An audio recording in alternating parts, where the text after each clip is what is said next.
A war began. An empire attacked. A ruler fought to keep his throne. And before most people could finish their morning coffee, the war was over. Not after days, not after hours, after just 38 minutes. To this day, it remains the shortest officially recorded war in human history. But here's the strangest part. The outcome may have been decided before the first shot was ever fired. So how does an entire nation lose a war in less than an hour? This is the story of the Anglo-Zanzibar War, the 38-minute conflict that changed a country forever. At first glance, Zanzibar doesn't look like a place where history would be made. Today, it is known for tropical beaches, turquoise waters, and a relaxed atmosphere. But in the 19th century, Zanzibar was one of the most important trading hubs in the world. Its location placed it directly on major trade routes connecting Africa, Arabia, India, and Asia. Ships carrying spices, ivory, textiles, and valuable goods passed through its ports every day. Money flowed through the island. Influence flowed through the island. Power flowed through the island. And because of that, the world's most powerful empire had its eyes fixed on Zanzibar. Britain. By the late 19th century, the British Empire controlled vast territories across the globe. Its navy dominated the oceans. Its influence reached nearly every continent. Britain understood that controlling Zanzibar meant controlling a key strategic position in East Africa. But Britain did not need to conquer the island directly. There was a simpler solution. Keep a friendly ruler on the throne, and make sure he stayed friendly. For years, that arrangement worked. Then one unexpected death changed everything. On August 25, 1896, the Sultan of Zanzibar died unexpectedly. Almost immediately, uncertainty spread throughout the island. The throne was empty, and whoever occupied it next would determine Zanzibar's future. One man acted before anyone else. Khalid bin Barghash. He moved quickly into the palace and declared himself the new sultan. Supporters rallied around him. Guards secured the palace.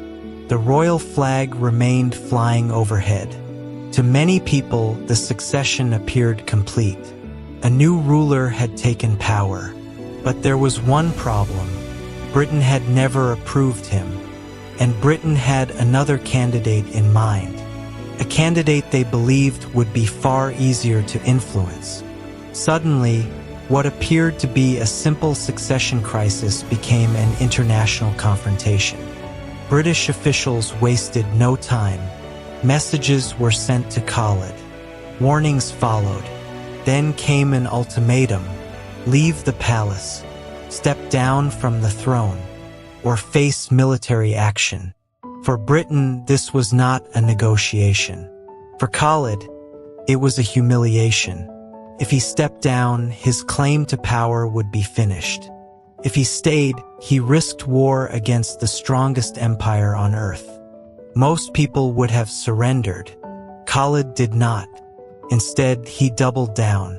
The palace was fortified. Supporters were armed. Cannons were positioned. Defenses were organized. The message was clear. If Britain wanted him removed, they would have to do it by force. As tension increased, British warships began arriving offshore. Residents watched as powerful naval vessels took up positions facing the city. Their guns were aimed directly at the palace.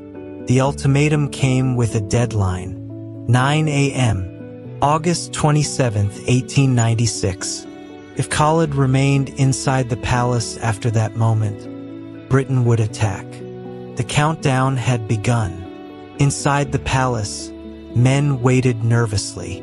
Outside, citizens wondered whether war was truly coming. Offshore, British commanders prepared their final orders. Minute by minute, the deadline approached. 8:30. 8:45. 8:55. The closer the clock moved toward 9, the more obvious the reality became. Neither side intended to back down. Then the clock struck 9. The deadline expired.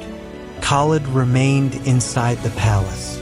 The Sultan's flag still flew above the building. Britain had its answer. Moments later, the first shots were fired. British warships unleashed a devastating bombardment.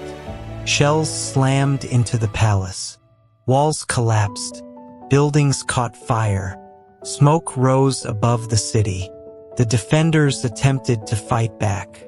But the difference in firepower was overwhelming. This was not a balanced battle.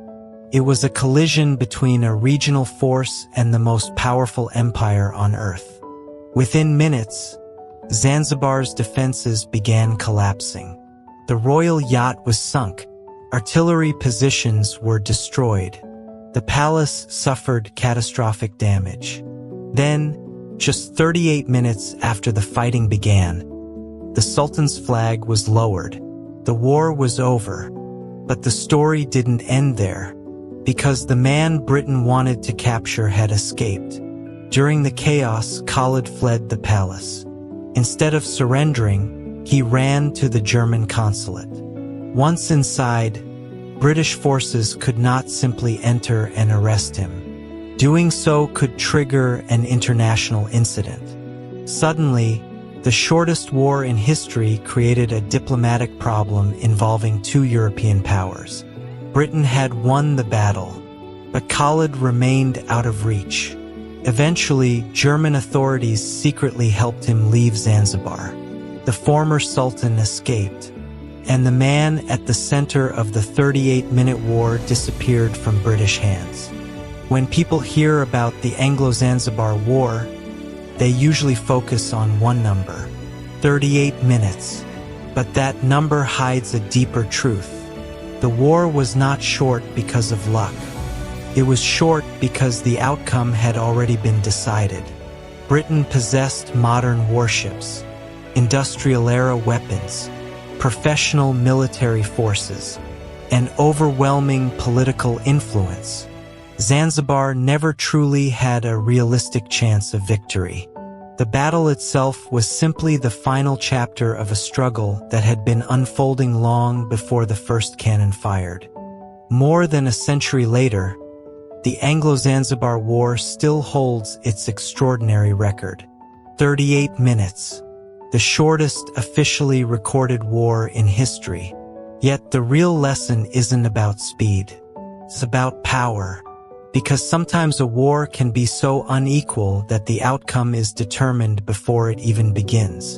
And in the summer of 1896, an entire nation's future changed in less time than it takes to watch a television episode.